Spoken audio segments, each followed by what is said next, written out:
the protests against immigration raids in Los Angeles are spreading to more cities. Ephraim Graham has that story and more from our CBN News Bureau in Washington. Ephraim? Gordon, President Trump has deployed thousands of National Guard troops and Marines to L.A. Today, a federal judge will hear arguments in California Governor Gavin Newsom's court challenge to the president's move. Meanwhile, the impact is also being felt right here in Washington. CBN's Michelle London has the latest. Los Angeles Mayor Karen Bass issued a strong plea to the city. We all stand in support and solidarity and call for the raids to end. The sixth night in a row of civil unrest for parts of the downtown area. Protesters seen running as officers mounted on horseback move in, clearing the streets, enforcing another night of curfews. More than 4,000 National Guard troops and 700 Marines standing guard on the streets of L.A. Wednesday night, as anger over the Trump administration's immigration crackdown and the deployment of federal troops to L.A. now boils over into other major U.S. cities. From Baltimore to Chicago, where a car drove through a group of demonstrators. In Seattle, protesters seen clashing with police.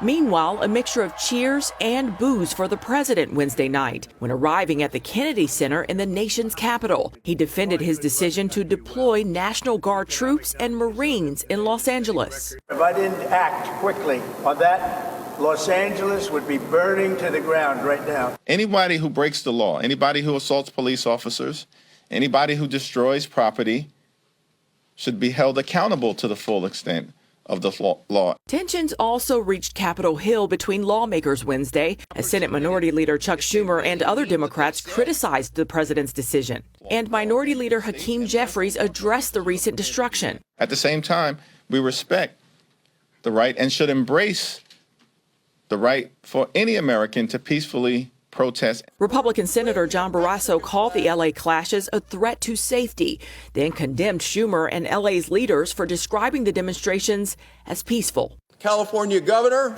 Los Angeles mayor, call them out, Gavin Newsom, Karen Bass, unable and unwilling to restore the law. They refuse. The Trump administration warning a military response may not be limited to Los Angeles, saying protesters in other cities could be met with equal or greater force. After learning about a planned protest in his state of Texas for June 14th, Republican Governor Greg Abbott says he's planning to deploy National Guard members across the state to, quote, ensure peace and order if needed. Michelle London, CBN News, Washington.